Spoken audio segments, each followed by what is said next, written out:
I'm bitter. I didn't even know I had constitutional rights or what that meant.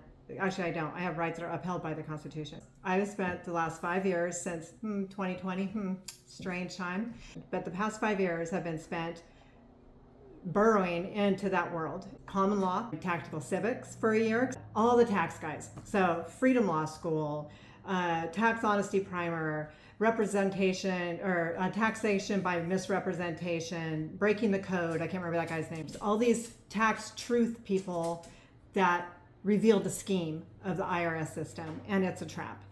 David Champion's book, Income Tax Shattering Myths, I've zeroed in on that. What he says makes perfect sense.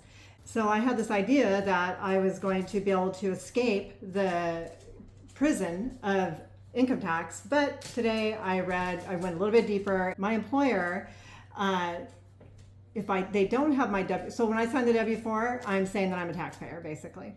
And so if I said, well, I'll just have to have my employer remove my W-4. And looked on the IRS website, which that's the only place they're going to look.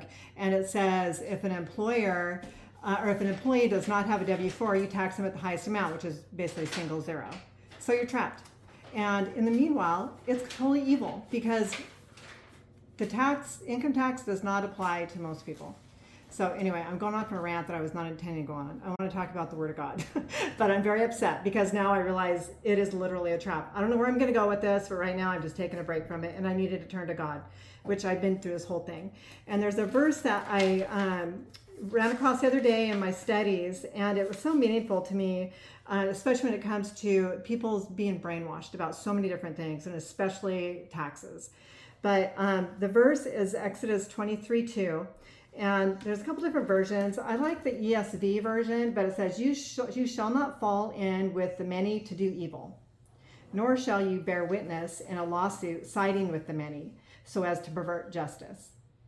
And again, that's Exodus 23:2. And it's basically scriptures in the Old Testament where God is giving the Israelites the law. And that was one having to do with, that topic.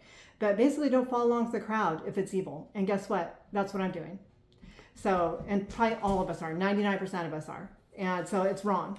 It's absolutely wrong. And I love the verses in Psalm 119. Every single verse is about God's law. And it uses law or statute or your commandments or your rules. And every single verse, and it's the longest psalm in the Bible, and every single verse is about the Bible, essentially, which is God's law. And I love this verse, and I'll wrap it up with this. It says, my soul is consumed with longing for your rules at all times. And I am not a rule follower, but this verse brought me so much peace because I am. My soul is consumed with longing for your rules at all time. And that's the English Standard Version. The King James Version, which is really